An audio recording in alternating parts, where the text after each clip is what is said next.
Dans cette séquence, nous allons aborder la commande nerveuse de la motricité volontaire. La commande motrice volontaire est contrôlée par le cerveau au niveau d'une zone du cortex cérébral que l'on appelle le cortex moteur et qui se situe dans le lobe frontal juste en avant de la scissure de Rolando.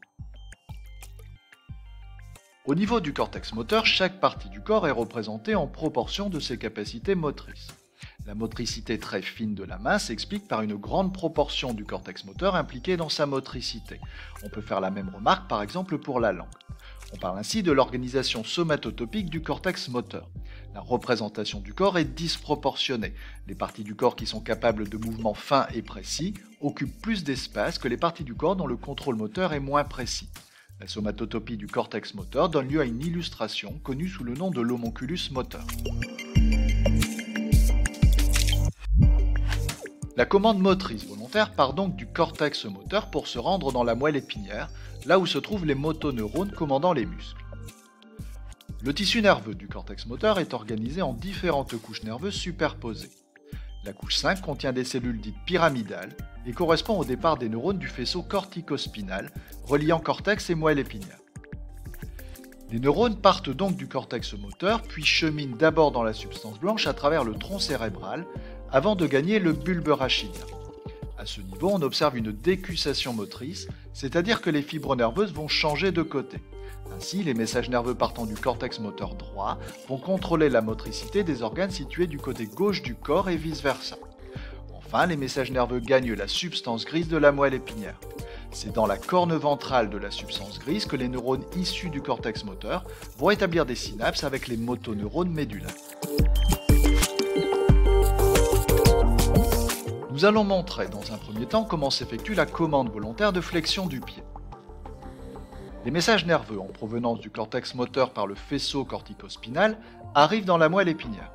À ce niveau, il y a stimulation du motoneurone alpha qui commande le muscle fléchisseur du pied. Il s'ensuit la naissance et la propagation d'un message nerveux moteur qui va déclencher la contraction du muscle fléchisseur du pied. Simultanément, dans la moelle épinière, le message nerveux en provenance du cortex moteur va aussi stimuler un interneurone qui va inhiber le fonctionnement du motoneurone commandant le muscle extenseur. En l'absence de message nerveux en direction du muscle extenseur, ce dernier va se décontracter. La contraction du muscle fléchisseur, associée au relâchement simultané du muscle antagoniste extenseur, va entraîner le mouvement de flexion volontaire du pied.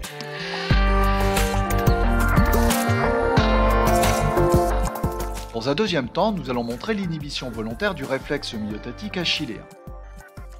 On rappelle dans un premier temps la boucle réflexe impliquée dans le réflexe achilléen d'extension du pied qui a fait l'objet d'une séquence vidéo précédente. Dans le muscle extenseur se trouve le fuseau neuromusculaire, un récepteur sensoriel sensible à l'étirement et qui est relié à la moelle épinière par un neurone sensitif. L'activation du fuseau neuromusculaire déclenche la naissance et la propagation d'un message nerveux sensitif qui va stimuler le motoneurone commandant le muscle extenseur. Il s'ensuit la naissance et la propagation d'un message nerveux moteur responsable de la contraction du muscle extenseur à l'origine de l'extension réflexe du pied. Comment la contraction volontaire du muscle fléchisseur antagoniste va-t-elle permettre d'atténuer, voire supprimer la réponse réflexe d'extension du pied? La commande motrice volontaire venant du cortex moteur va stimuler, comme on l'a vu précédemment, le motoneurone du fléchisseur, entraînant la naissance et la propagation d'un message nerveux moteur à l'origine de la contraction volontaire du muscle fléchisseur.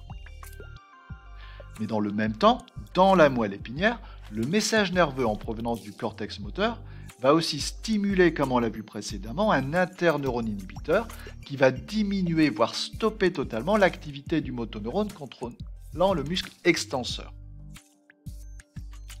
L'atténuation, voire la disparition du message nerveux moteur en direction de l'extenseur va entraîner une moindre contraction du muscle extenseur, d'où une atténuation, voire une disparition totale du réflexe d'extension du pied.